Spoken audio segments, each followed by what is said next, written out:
Long ago, in the times of King Arthur, Bob Bobby and his family were strolling through the woods when they came across something they would have never expected. Little did they know it would change their lives forever, but not as much as Kansas City did. What's that on the ground there? Ricky Bobby, do you remember anything from Kansas City? You can't just eat random things off the ground that vaguely resemble corn dogs. It looks like a baby. Oh great, now Ricky Bobby's going and eating random babies off the ground all willy-nilly. I only eat babies on Tuesdays. You Ricky guys should Bobby, know that. don't joke about these things. Serious.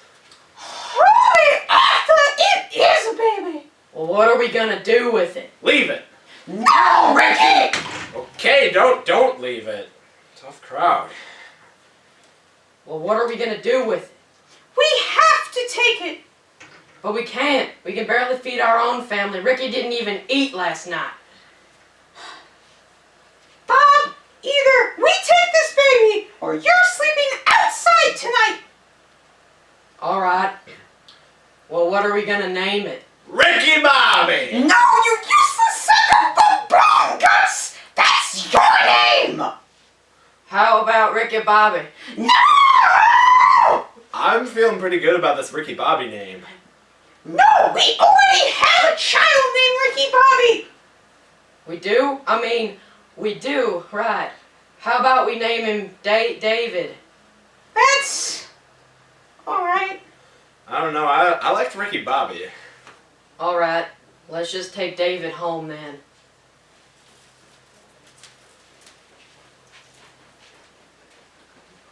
Thus the kind-hearted, yet dim-witted Bobbies saved this little boy's life.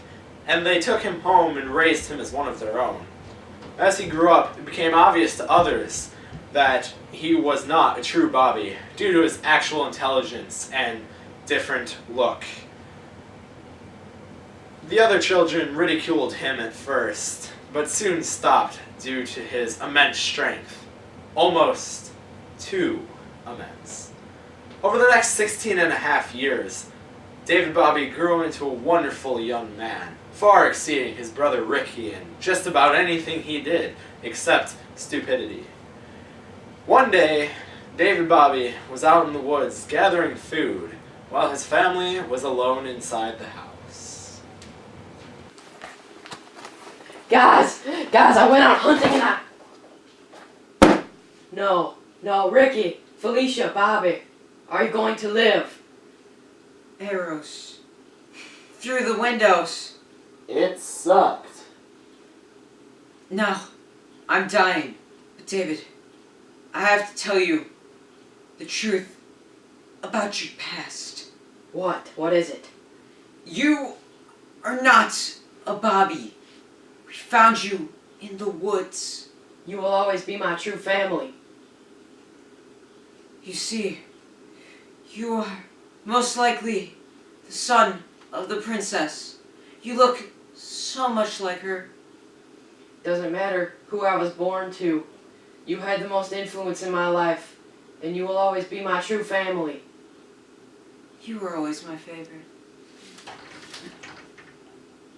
That's not nice. I guess my life finally has a purpose now. I'm going to quest to find my true family.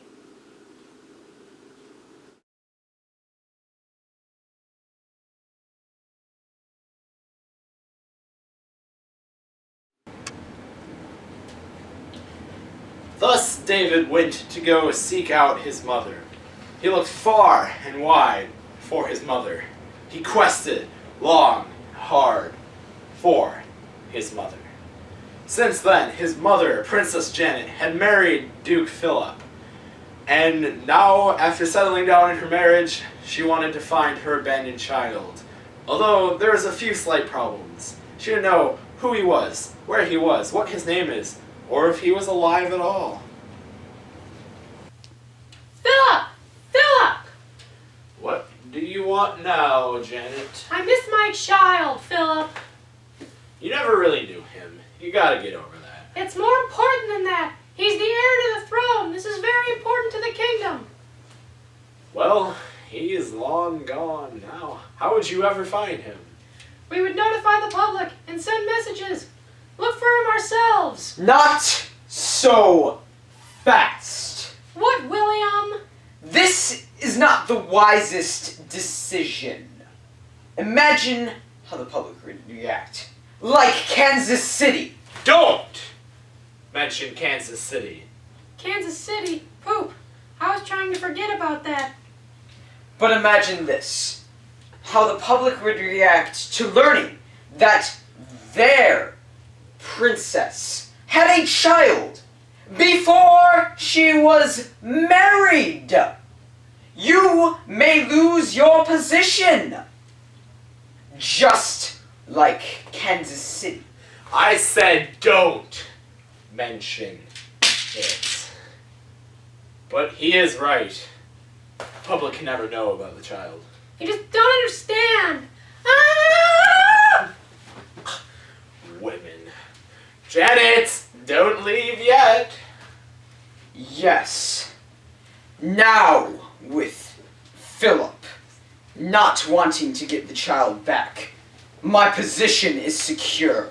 But maybe Janet will convince him. No, I must make sure that does not happen. I must find a way to secure my position. And now for something completely different. David was in love. Madly in love. With a woman named Scarlett. Now Scarlett was a simple lady. She's a psychopath! Shut up! But that random stranger is correct. Scarlett's mental state was a few fries short of a Happy Meal. But she wasn't like that before Kansas City, and David didn't notice, and he still loved her the same.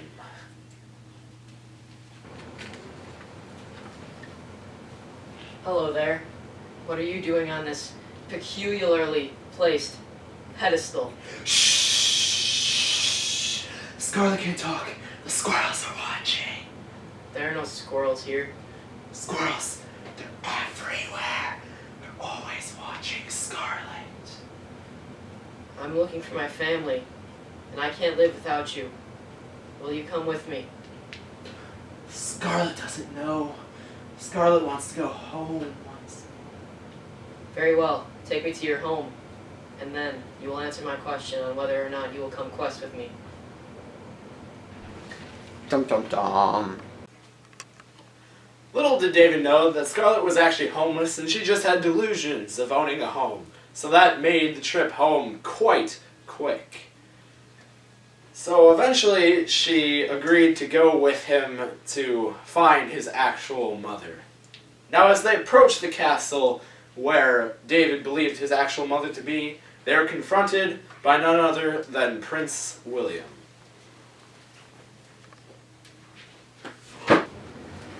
Halt! State your business. I'm here to see the princess of this establishment. One does not simply walk into the palace and see the princess. One must have a truly great reason, dear sir. I'm here to help him find the one he calls mother. I believe that the princess of this establishment is my biological mother. I was taken in by commoners. They led me to believe, after their mysterious death, that the princess of this here castle was my true mother. Heresy! Blasphemy! Claiming to be the heir to royalty is punishable by deportation! To where? I meant exile! I'd like to see this law. You do not have the rights to see this law. Very well, I will follow the law of your land and leave immediately. Excellent. Well, this sucks. I must do what he says. We must lead a new life in a new land. I will go with you.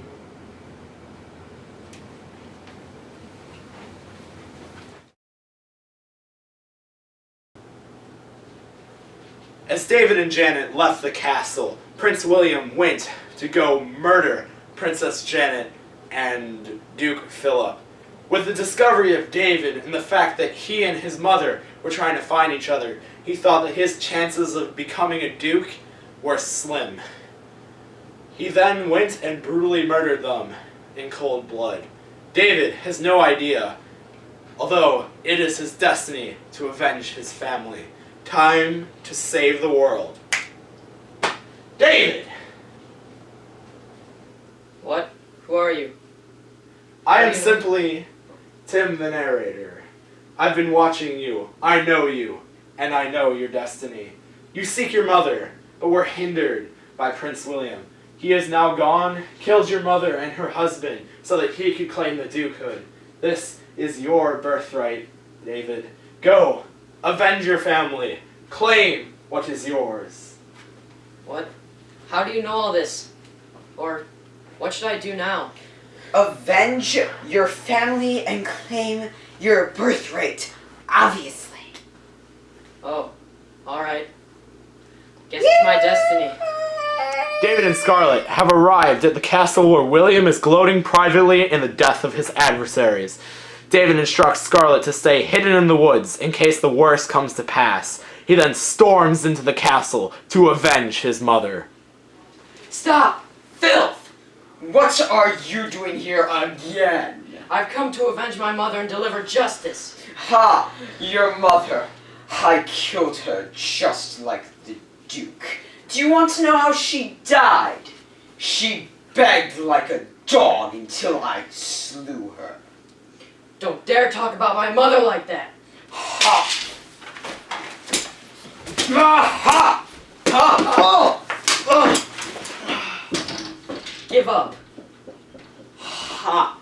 I shall never rest until you are with both of your families. Don't make me do this. Ha! I will kill you and use your bones as toothpicks. Imagine what will happen when the guards walk in and see you with your sword in my face. They will arrest you and kill you immediately. You sicken me, you coward!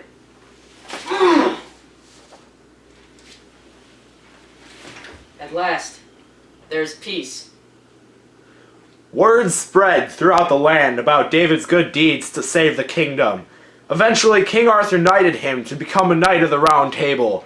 Since then, he has married the love of his life, Scarlet, and performed many more acts of chivalry for the Round Table and King Arthur. David never did forget the Bobbies. He considered them his true family because they had the most influence on him. He then went and told everybody because he wanted people to know that the people who influence you the most are your true family. Thus ends our story of how Sir David Bobby the Great first came to be.